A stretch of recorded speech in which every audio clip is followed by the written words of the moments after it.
Assalamualaikum warahmatullahi wabarakatuh. Perkenalkan, nama saya Waisri Bintang, NIM 2120222207.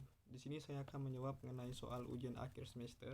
Yang pertama itu ialah perbedaan contoh akhlak Masmunah dan Mahmudah. Jadi contoh akhlak Mahmudah itu ialah bertawakal, berusaha seoptimal mungkin dan berdoa menyerahkan semuanya kepada Allah untuk meraih yang diharapkan. Dan contoh dari akhlak Masmunah itu ialah munafik, sikap yang menampilkan dirinya berpura-pura atau tidak tulus hatinya mengikuti ajaran Allah, dan ini yang termasuk sikap berkhianat. Jadi soal kedua itu ialah jelaskan dasar hukum ibadah. Jadi dasar hukum semua bentuk ibadah itu ialah Al-Quran dan As-Sunnah, karena semua sahabat dan para pengikutnya, para ulama dan semua umat Islam sepakat bahwa ibadah yang berhubungan secara langsung dengan Allah harus didasarkan pada Al-Quran dan As-Sunnah. Terus yang tiga itu ialah jelaskan yang dimaksud manusia sebagai Abdullah dan Khalifatullah. Jadi Abdullah itu berasal dari kata Abdun dan Allah.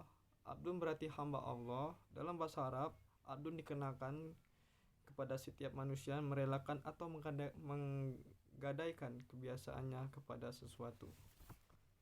Dan manusia sebagai Khalifatullah, jadi manusia di atas bumi ini adalah sebagai khalifah yang diciptakan oleh Allah dalam rangka untuk beribadah kepadanya. Yang ibadah itu ya adalah untuk mencapai kesenangan di dunia dan keteteran di akhirat.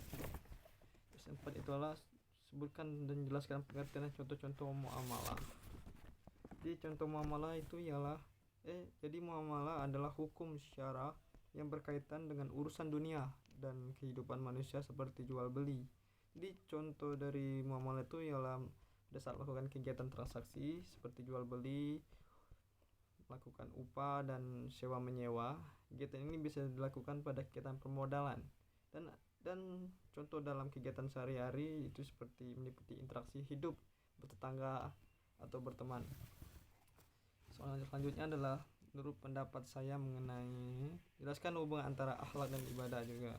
Jadi menurut pendapat saya mengenai soal nomor 5 ini ialah bahwa pendapat saya mengenai hal ini, ibadah itu merupakan hal yang wajib dilakukan setiap umat manusia, karena kita yang diperintahkan untuk rajin ibadah bukan hanya untuk mencari pahala, namun juga untuk menjadi orang yang baik dan berakhlak. Sedangkan apabila akhlak buruk, suka mengumpat dan marah-marah, sama saja dengan menipu diri sendiri karena memiliki perilaku yang buruk dan akhlak yang buruk. Jadi hubungan antara akhlak dan ibadah itu sangat erat, karena ibadah merupakan perbuatan amal yang kita dapati pada saat kita melakukan ibadah, sedangkan akhlak merupakan hasil perbuatan atau cerminan dari semua yang kita lakukan dalam beribadah. Baik, itu saja yang dapat saya sampaikan dalam menjawab soal dari ujian akhir semester 1 ini. Saya akhiri. Assalamualaikum warahmatullahi wabarakatuh.